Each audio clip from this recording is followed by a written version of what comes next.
All right, I wanted to take some time while the market's still trying to make up its mind, but I wanted to talk to you about bonds, and this is Louis Borsellino's theory about what's going on with the bonds and why it went on with the bonds.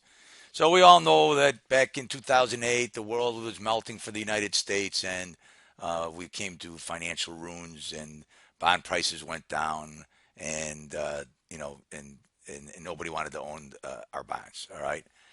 Well, and so the Fed started a policy, an unprecedented policy of buying our own bonds, right? So when there was no demand for our bonds or the demand for the bonds was weak, we stepped in and bought them. So here is in the peak of December 2012, the Fed's buying 90 billion a month in our bonds, right? And then from that point on down to this area, which is what is this? This is 2014, 2013, 13 all through in here. Okay, so what does the Fed do? It quantitative the quantitative easing, and so what they did was they stepped back from buying the bonds. I don't I don't understand. The one question I always asked was they're not buying the bonds. We still have a demand for the bonds because we're printing money left and right. So who is buying the bonds? Aha, the Fed, quantitative easing, only buying 40 billion a month, but they're secretly loaning money to Jamie Dimon and the boys to purchase the bonds, all at the big banks.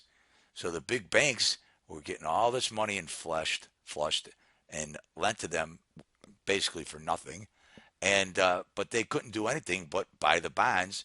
And then the Fed was given the perception to the rest of the world and to the United States, the economy's getting better, job market's getting better, and we don't need to be buying their bonds because they're our other purchaser of our bonds. Uh huh. Okay. And look at where they bought them at, down to all the way, 190. What is that? 132 and better. And now look where the bonds are at.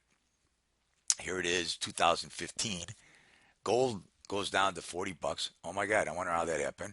And number two, the dollar is strong as ever. And number three, now the rest of the world's economies are melting.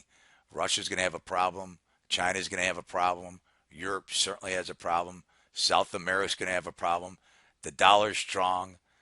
And guess what's happening? We have the biggest 1 month jump in bonds since 2011. And what do we got?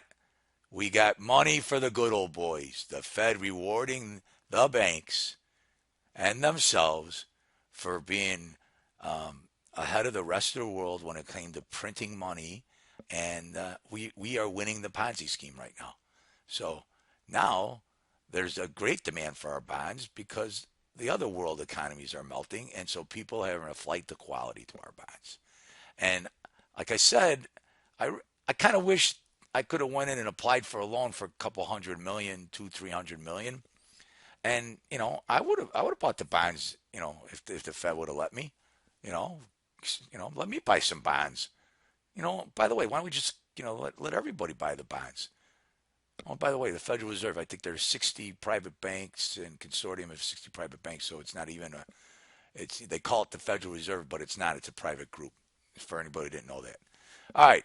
So this is why I think the bank stocks are going to be valuable, and this is what happened. So this is the bond world, according to me. All right. Good luck the rest of the day. I think the market is going to make up its mind after 2 o'clock. It's Friday. This may be the result of, okay, we got down to 1993 and a quarter, which was one tick off my projection, but I hope you guys don't hold it to me. All right, I'll be putting some videos over the weekend out, and I'll put other things out, on some other ideas I have, and we'll talk to you later. Hope you're making money, and if you like this, please share this with as many people as you can. I'd like to see this thing go viral because this is what the average person doesn't understand when it comes to our Federal Reserve. They don't lose. They don't lose. I'll talk to you later. Bye.